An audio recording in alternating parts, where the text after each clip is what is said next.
saw her go kill herself. She looked exactly like me. Tell me, who are we to each other? How many of us are there? You really have no idea, do you? They're not me. They're not. Who is the original? Who created us? Who's killing us? We're property. Everything we are belongs to them.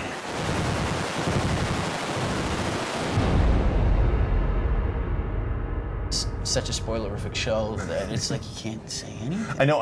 Are we rolling it? Because that's how I want to start. I want you to ruin it for me, but I don't want you to ruin it for me at the same time. Exactly. You must be in such an interesting place with that kind of thing. Yeah, it's weird. It's it makes interviews a little difficult, but at the same time, it makes me stay on my toes because I have to really think about what I'm saying. Right. So I won't prod in that direction. No. Maybe I want. Last time we talked, you talked to me about Navy SEAL training and Krav Maga and going through all this stuff for the second season. Right. So what was that like? I've been doing it even more so this year. I really geared it up because obviously I want to portray this character as realistically as possible, and I think training with Navy SEALs and going out to the gun range and shooting and doing all that kind of stuff, I think it really lends itself to the character because I want to be as honest as I can in my portrayal as him. But it's definitely I'm freaking sick of it. Yeah, I can imagine. I'm sick of working out. I want to just go and I want to eat a lot of Krispy Kremes and just do my thing. But yeah, it's season 2 is it's gonna be good. It's gonna be good. The one fight scene I remember from last year was you trying to take the gun from Vic. Yes, yeah. In the garage there. Right. So with all this training, I'm assuming you're getting more of a physical role this season. Well, I was hoping for a more physical role. Okay.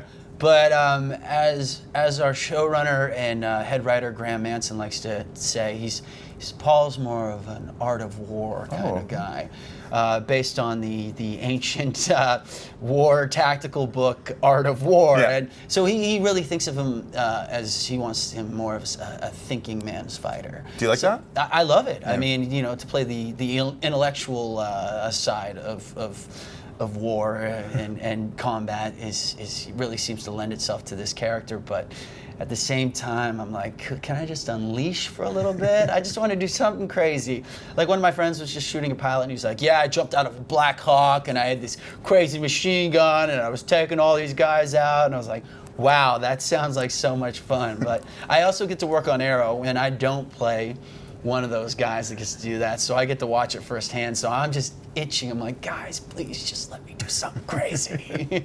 Talking about watching, how do you watch the shows? I mean, now that season 2 is going to premiere. It's season 1. I watched all the episodes in advance. Okay. I saw them all, and then I rewatched them.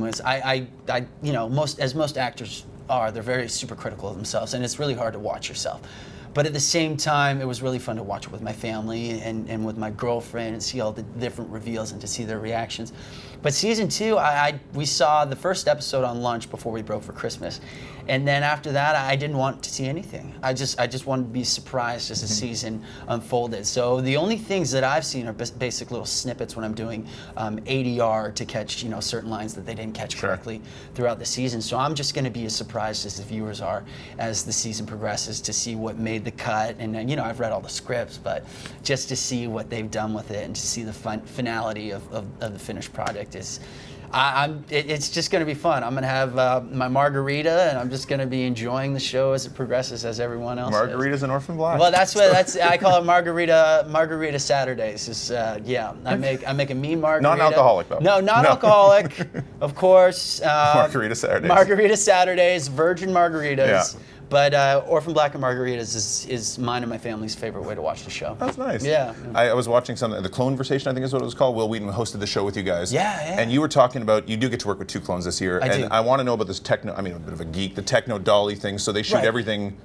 Will you explain it? Well, that was my first experience working with the Techno Dolly, and it's obviously a really long day because it's a very, intricate process where Tatiana's double is in there, and then she works with her, does the scene with her, and then when they flip it around, Tatiana pretty much has to mimic that image without the double in there now, and do everything the same, and then they flip it over and do the same thing. I am the worst person to explain that process because I've only seen it once, but. What was it like working with it though? Because that's got to be different as an actor.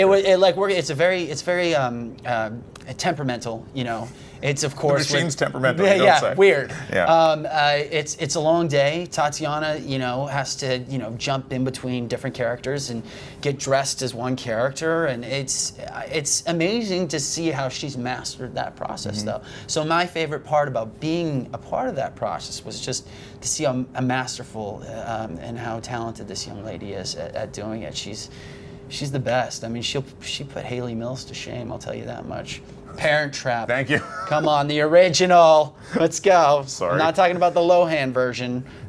We talked about Lohan last time. We won't this time. Okay. You said she was very nice, though. She's very sweet, yeah.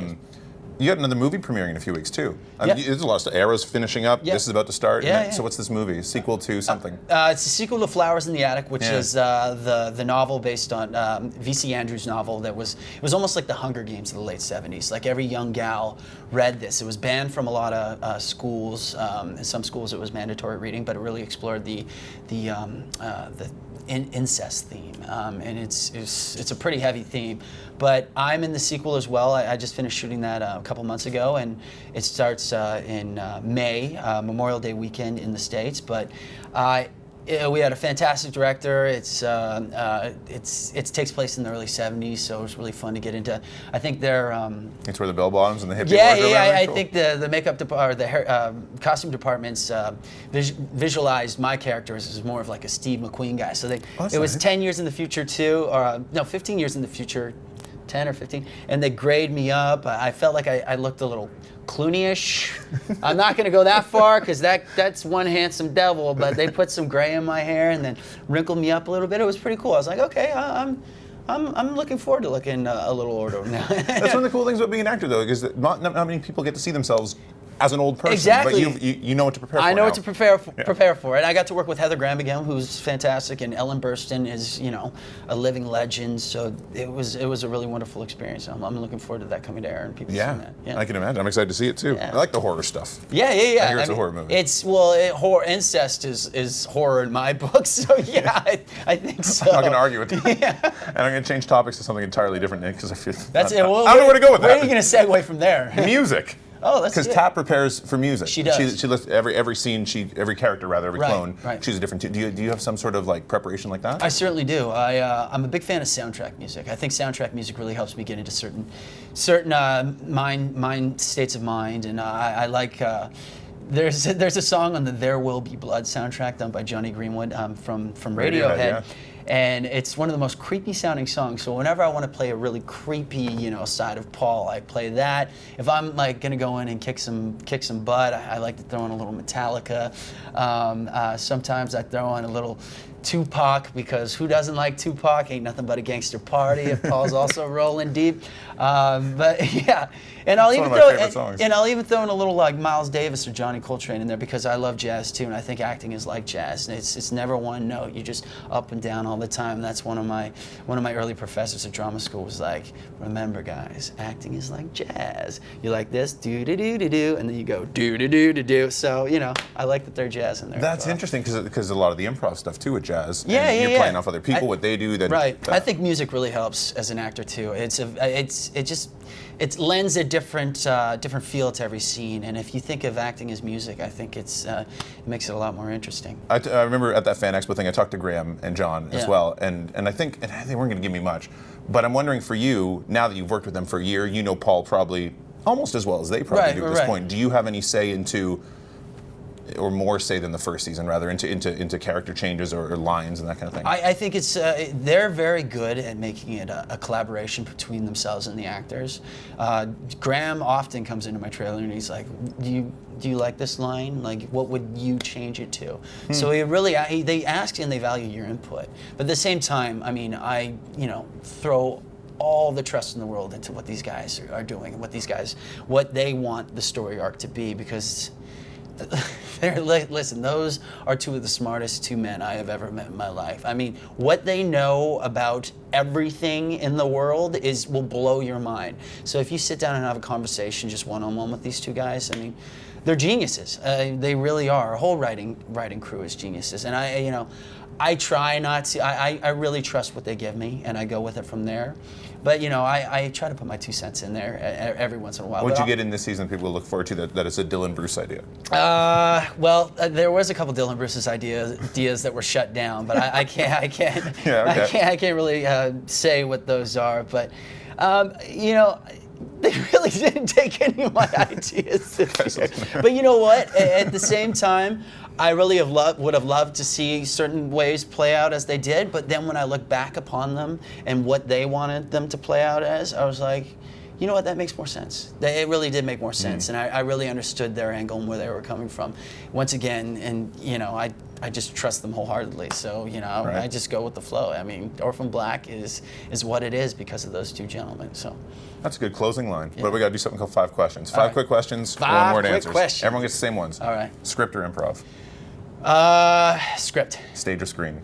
Screen. Lennon or McCartney? McCartney. Hitchcock or Kubrick?